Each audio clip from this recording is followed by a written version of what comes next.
Corona महामारी का कहर जीवन के हर क्षेत्र पर पड़ा है। यहाँ तक कि इसने बच्चों को भी नहीं छोड़ा है। कोरोना महामारी के कारण 2020 में 2.3 करोड़ बच्चों को जीवन रक्षक टीका नहीं लगाया गया। इससे भविष्य में इन बच्चों पर खतरा पैदा हो सकता है।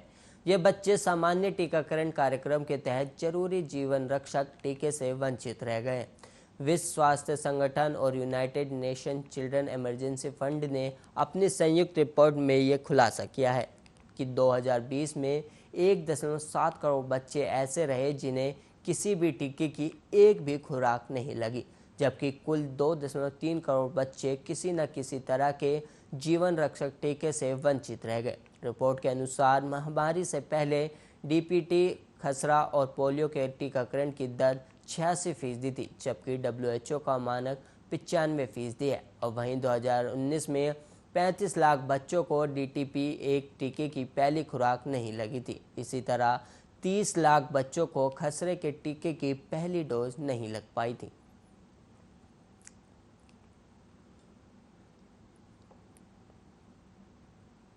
और वहीं यूपी में कांवड़ यात्रा को मंजूरी दिए जाने पर सुप्रीम कोर्ट ने आज सख्त टिप्पणी की है। कोर्ट ने कहा कि धार्मिक भावनाएं जीवन के अधिकार से बड़ी नहीं है।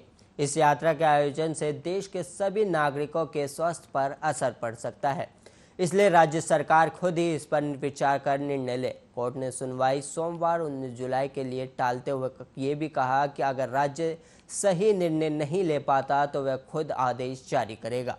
और बुधवार 14 जुलाई को सुप्रीम कोर्ट के जस्टिस रोहिंटन नरीमन और BR गवाई की बेंच ने मामले पर स्वतः संज्ञान लिया था।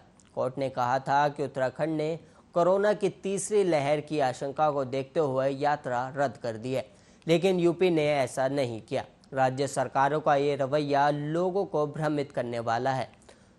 और कोर्ट ने मामले में उत्तर प्रदेश, उत्तराखंड और केंद्र सरकार को नोटिस भी जारी किया था। कोर्ट ने यह भी कहा था कि चूंकि यात्रा 25 जुलाई से शुरू होनी है, इसलिए इस मसले पर जल्द सुनवाई जरूरी है। और वहीं आज केंद्र सरकार ने सुप्रीम कोर्ट की चिंता से सहमति जताते हुए कहा कि इस यात्रा को सांकेतिक रूप से चलाना बेहतर होगा। केंद्र के लिए पेश सॉलिसिटर जनरल तुषार मेहता ने कहा, हरिद्वार से गंगा जल लेकर कांवड़ियों का अपने इलाके के मंदिर तक आना कोरोना के लिहाज से उचित नहीं है।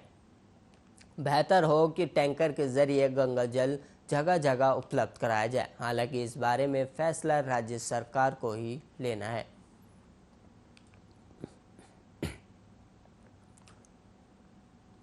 और वहीं उत्तराखंड के बाद अब कर्नाटक में बदलाव की आहट शुरू हो गई है। येदियुरप्पा मंत्रिमंडल में फेरबदल किए जाने के कयास लगाए जा रहे हैं।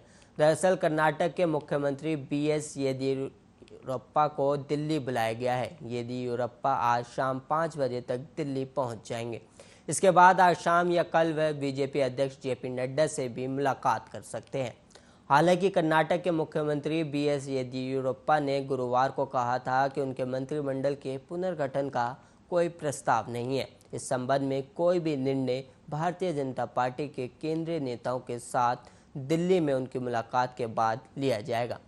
राज्य के विकास, सिंचाई परियोजनाओं और अन्य मुद्दों पर प्रधानमंत्री से बातचीत करने और कई केंद्रीय मंत्रियों से मुलाकात करने के लिए मैं दिल्ली जा रहा हूं। मंत्रिमंडल पुनर्गठन के बाबत पूछे जाने पर उन्होंने कहा, मेरे सामने ऐसा कोई प्रस्ताव नहीं है। चर्चा के बाद देखते हैं। मंत्रिपरिषद में संभावित फेरबदल के अटकलों के बीच येदियुरप्पा ने कहा कि ऐसी कोई चर्चा नहीं हुई। प्रदेश बीजेपी अध्यक्ष नलिन कुमार कटील बुधवार को कहा था कि ये मुख्यमंत्री के विवेक पर निर्भर करता है और प्रधानमंत्री और संबंधित मंत्रियों के साथ प्रस्तावित बैठक में मुख्यमंत्री कावेरी नदी पर मेकादातु परियोजनाओं के लिए केंद्र सरकार की मंजूरी की मांग कर सकते हैं। और वहीं पड़ोसी राज्य तमिलनाडु इस परियोजना का विरोध कर रहा है। प्रधानमंत्री से मुलाकात करने पर पूछे गए सवाल का जवाब देते हुए येदियुरप्पा ने कहा था कि उन्होंने मुलाकात करने और समय देने को कहा है, इसलिए सबसे मुलाकात करने के बाद मैं शनिवार को वापस आ जाऊंगा।